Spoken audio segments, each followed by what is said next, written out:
Good morning. Good morning. Good morning. Good morning. Good morning. It is a good morning. It's bright as shit. I don't know if you can tell by the laser beam going into my shoulder here, but the sun currently is right where I like to stream from, and I have to put the blinds down just to be able to see, but even then, the sun is so intensely bright that I might need to put like sunglasses on. So, you may be wondering, what am I doing here? And that's a good question. I mean, that's just a good question in general. But my name is Tyler Joseph Swalowski, and I like to, in the mornings, drink some tea and do some reflecting. And I have a little planner journal that I like to write down all my reflections. Not all of them, but just like notable ones, quick, snappy, one line or less, just like a pith of the essence of a reflection. And the tea is very stimulating. The caffeine and all the chemicals help your brain do stuff. There's some mood enhancers. The reflections are pretty nice. There's nothing too egregious. And I've been doing this for, I don't know, probably a long ass time. Depends on how long you think long is. If you're a child, a really long time. If you're really old, probably not that long of a time, only like 2 years. But it just depends on your point of relativity. So if you're about my age or younger, a long time. If you are double my age or older, not a long time. It smells fantastic. And so I think I'm going to call this little solo thing Living at the Center because I think it's a great name because I am currently located living in the Micah Center, which is a spiritual retreat center in Northwest Minnesota.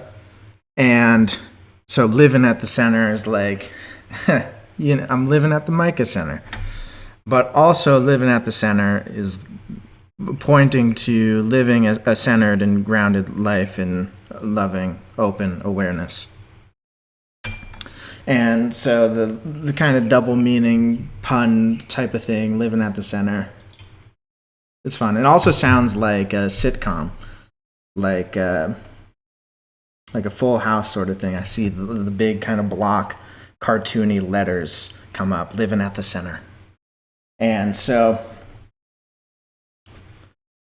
I think that's all I really need to get out of the way right away. I am streaming this, and I haven't told anyone, so I don't expect really people to be here unless if they see the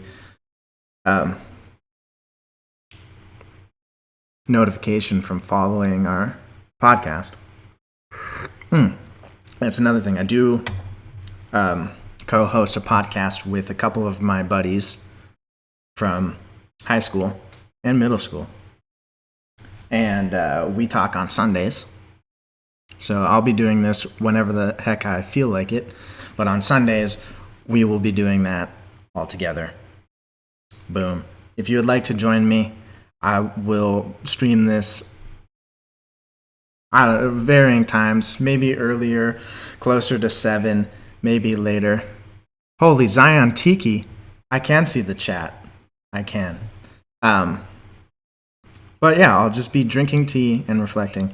And eventually we can get into reflecting together. But as of right now, I have some past reflections. I have this journal filled with all my reflections. And so we'll go over some and talk about a bunch of them that I've had here living at the center. Hey. Good morning, Brett. How are you?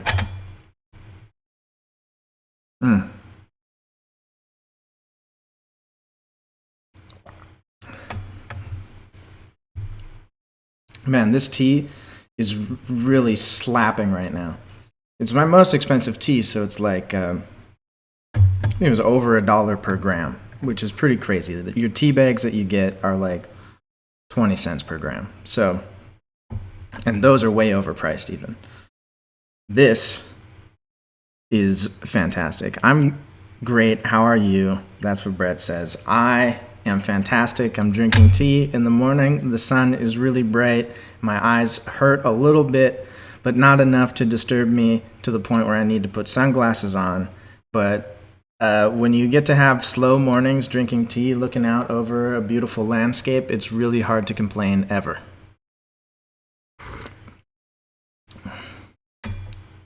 I am thoroughly enjoying it. Thank you, Brett. When do you guys graduate? Real quick. When does UND graduate? Or when do you end, I guess? Like, because I don't know if all y'all are graduating. I think Trev is, but I don't know about you.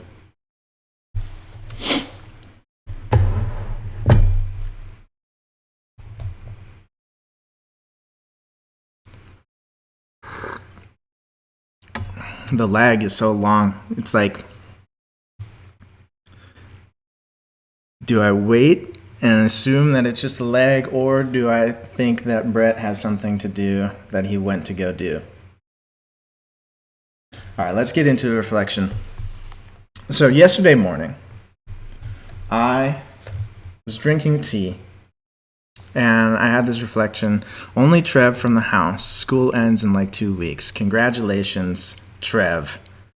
Have fun with your remaining years of school, Brett, and rest of house. Why aren't you graduating, Brett?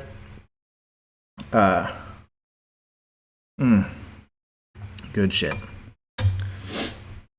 So yesterday, I had this reflection, and it was,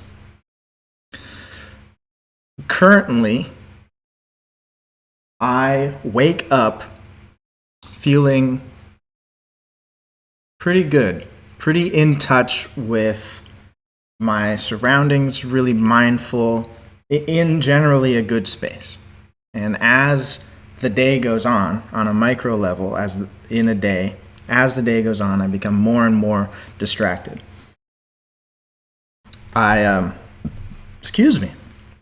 complained to my partner Hannah that days are just too long, that I can wake up and do some practices, be really groovy, be a cool meditator dude for like 4 hours. But at a certain point, I'll start to fiddle off and get distracted, and I'll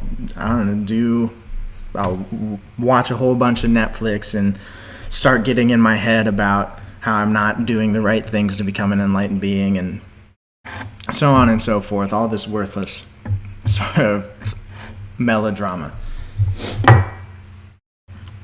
But when I started on this journey, the thing was opposite.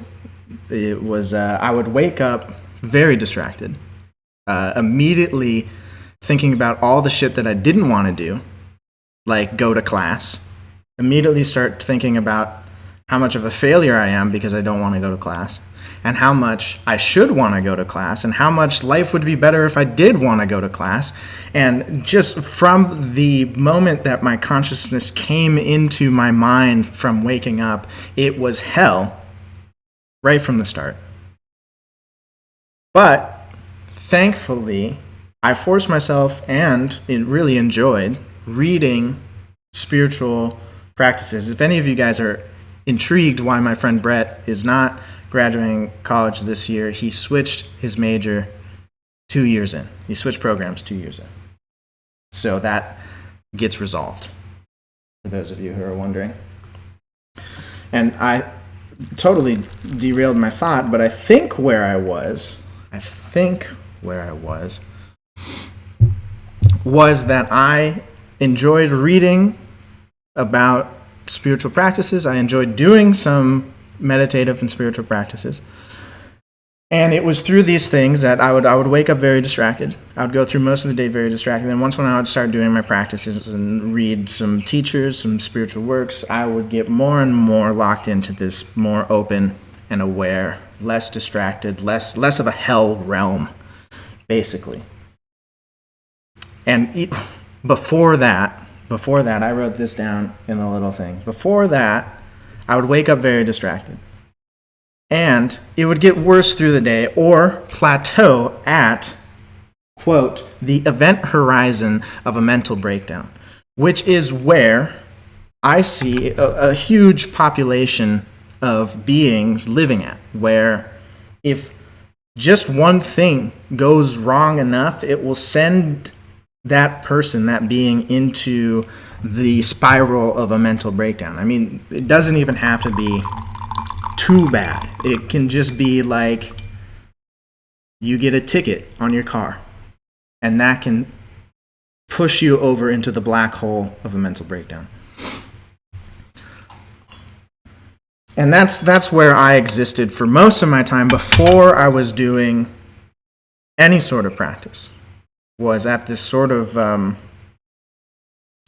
tipping point, precipice of feeling like I'm stable, but really not being stable at all, and really hating life and living in this sort of hell realm of thinking and trying to dominate everything in myself.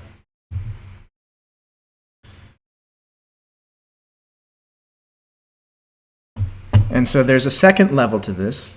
The day-to-day level is the micro level, and the second level is a macro level, where over longer periods, maybe like it can be as short as a week, it can be as long as half a year,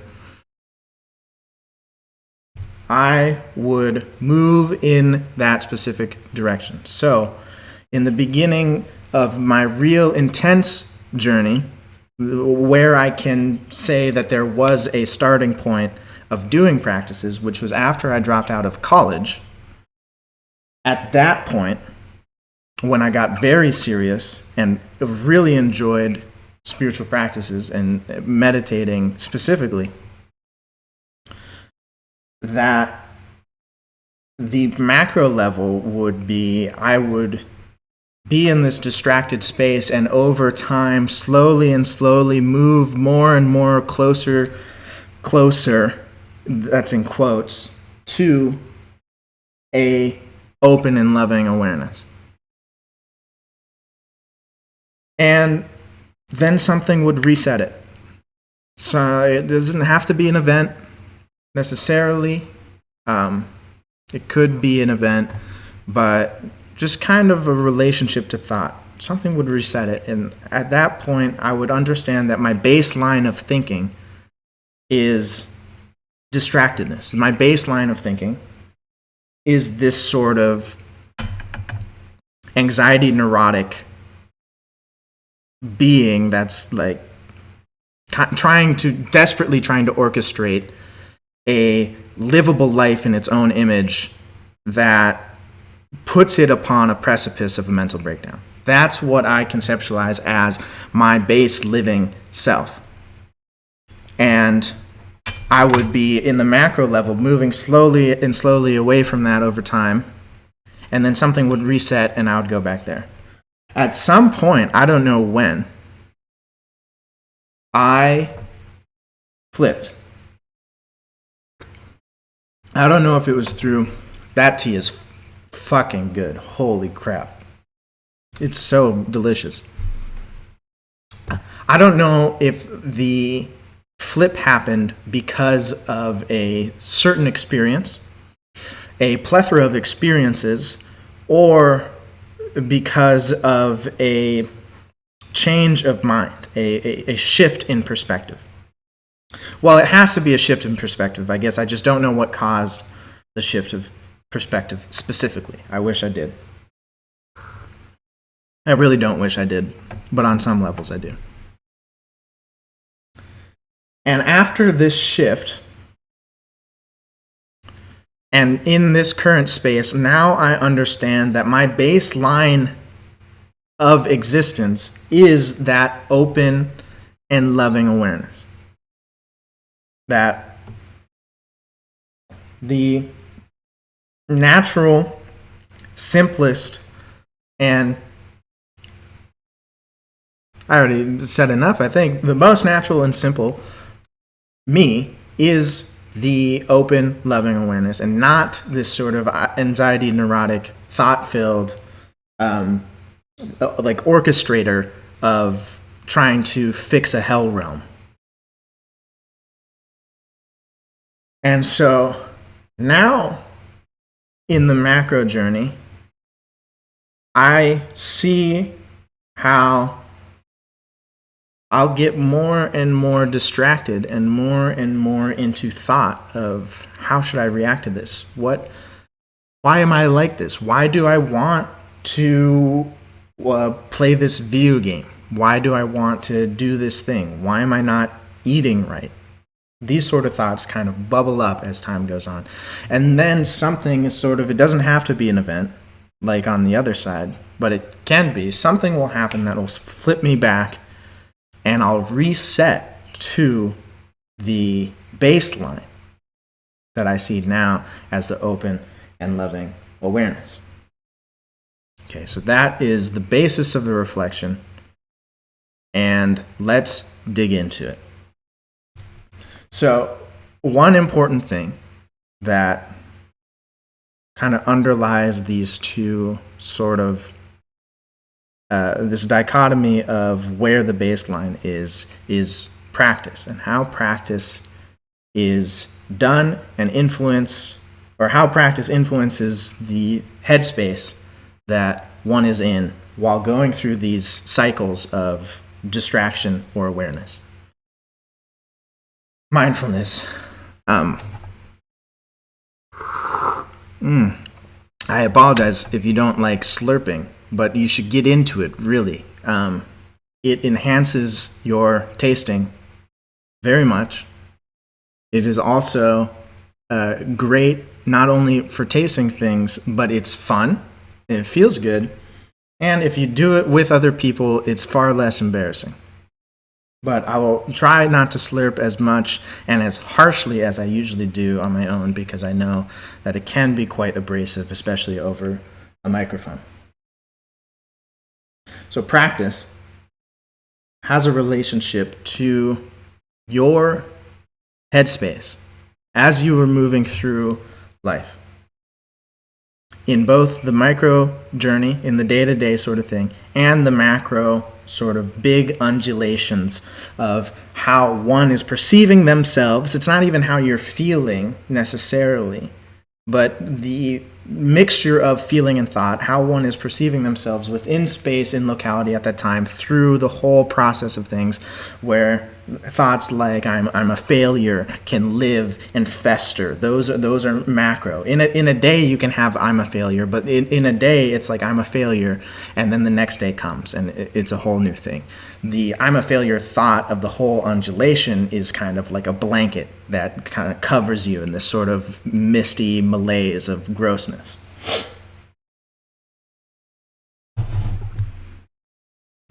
And so when I started the journey, I guess, for lack of a better term, really, because I don't even know when the journey started, probably far before I was born. I mean, not even probably, infinitely before I was born. But this specific journey, when I started, practice was maybe 60-40%, 60% out of necessity, 40% out of enjoyment. And so, well, actually at the beginning, when I really wanted and desired to be more open, be more free, be more loving, and listen to that water.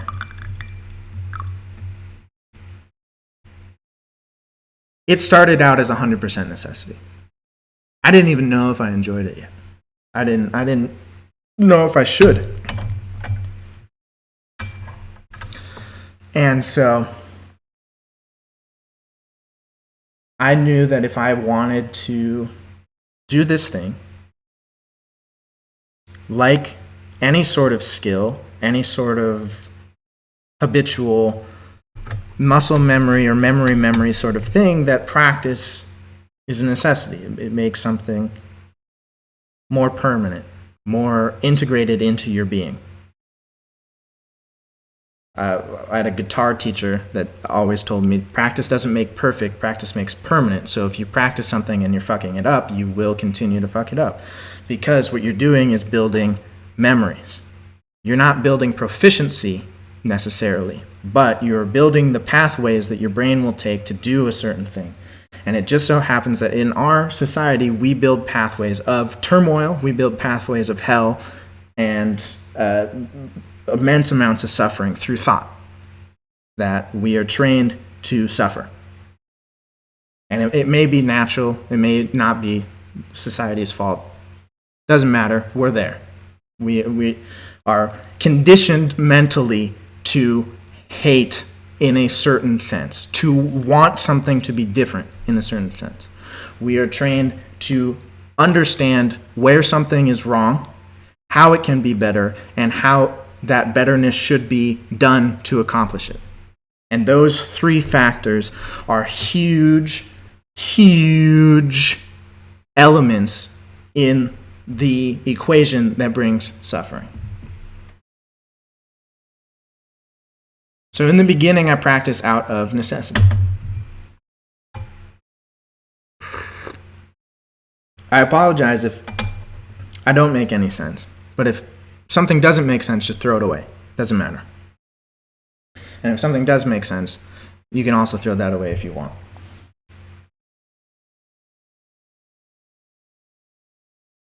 And what happened was, eventually through this necessity of practice, a certain level of understanding shifted that relationship of necessity to a certain amount of enjoyment. To the point where it got to like 80-20, 80% necessity, 20% enjoyment. I enjoyed meditating. Sort of. I enjoyed it because of many different factors. But nonetheless, I enjoyed it.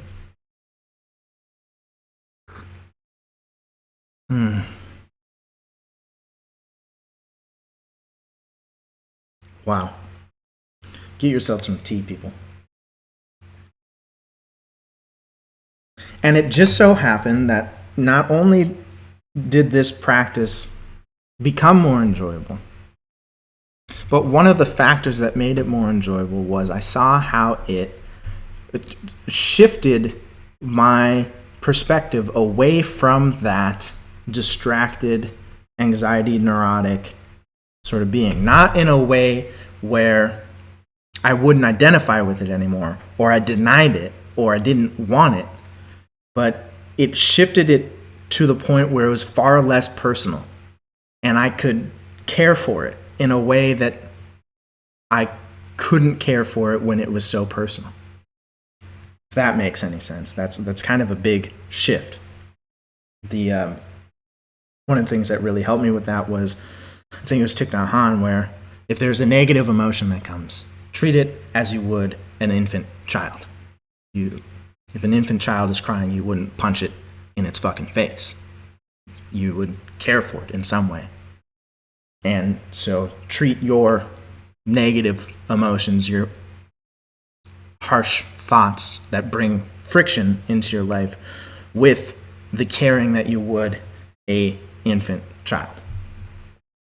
With a sort of softness, warmth, maternal loving. And that really shifts your perspective. Time and time goes on. At some point, this shift happens on such a level that my baseline no longer is the anxiety neurotic, but I feel my baseline as the open and loving awareness. And I wish I could explain to you what that means, but it will probably have to be on a later reflection, if not now. And somewhere along this shift, the amount that I practice has severely declined. Now that's curious for one thing. And while reflecting on this, it was, if these practices do help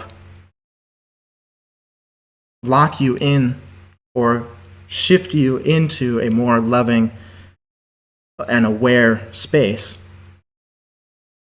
then why not do it now when I feel like that's my baseline?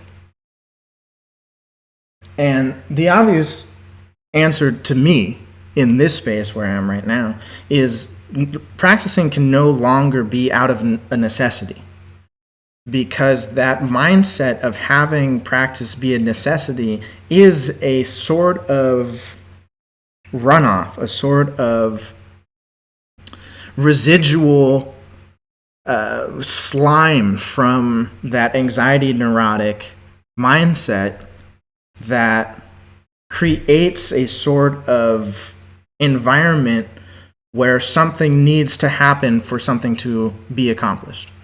And that creates friction.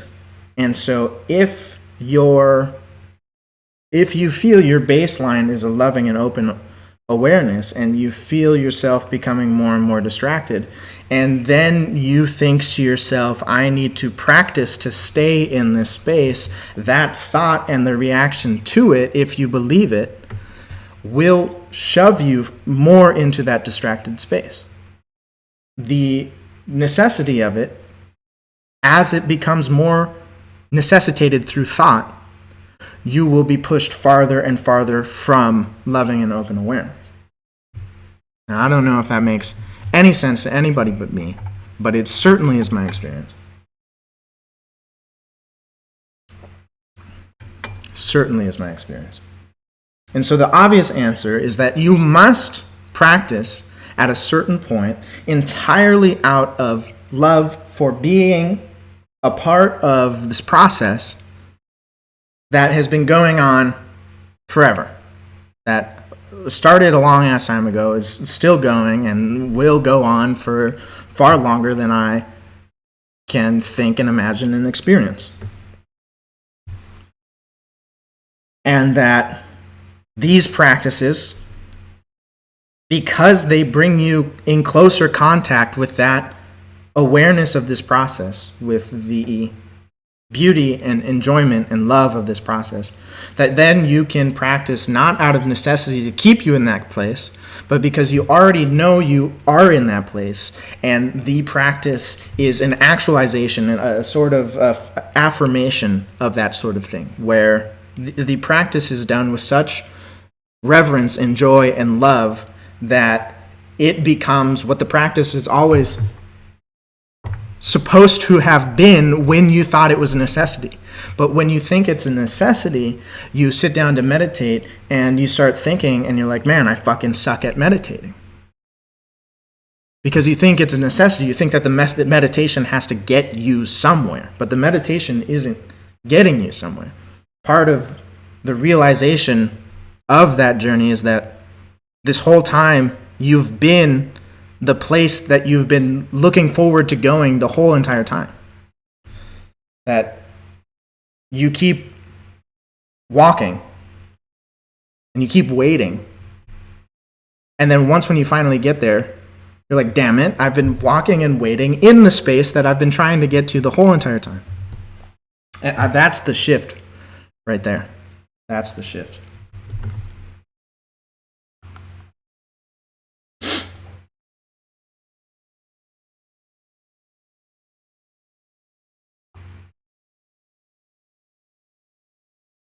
And so, now when I wake up,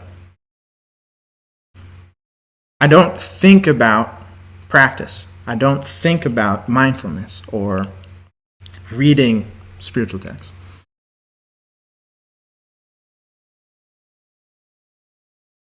Even though on a certain level I know that those sorts of things help me lock into this awareness that I was so desperate before to feel and experience. But I have been starting to practice more and more and more and more. And none of it has been out of necessity to stay in that place, but an enjoyment of being in that place. Because the practice is accomplished. It's not I'm going to meditate to get here. It is, I finally understand what meditation is now that I'm here, and it is fantastic. Let's do it. Isn't it so fun?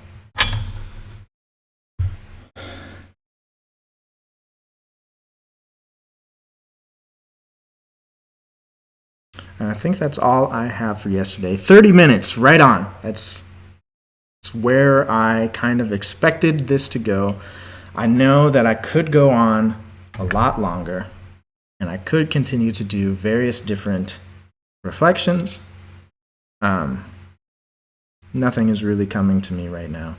But I do think it would be cool if we could end with maybe a little bit of silence. It's not going to be quiet. I'm going to be drinking tea, but some silence. Just relax a little bit, okay? Just relax. It doesn't need to be quiet. I'm going to keep talking just to fuck with you a little bit. Just know that the noises that I'm making are a part of your silence.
Okay, that felt great. If you are watching this on YouTube, please comment questions and anything, and I think I'll try to work on getting a more specific time that this sort of thing will happen. But also the sort of goal, if you're curious about why it is I think that doing this would be fun or exciting, I do kind of want a place to kind of voice some thoughts and see where their hang-ups are, see where they kind of fall apart, because when they only exist in my head, they're quite solid and dense, but as I put them out, their density breaks down, and what I thought was rock was actually sand. And so I think through doing something like this, a sort of spoken meditation to into an audience instead of into a void, will help me organize and refine my ability to communicate these sort of experiences that I have, that I think everyone has access to quite easily, mind you. But to help people gain sort of an awareness of how to get there. Thank you, Brett. You have a great rest of your day as well. So hopefully I'll be back again. Peace. I might never see you again.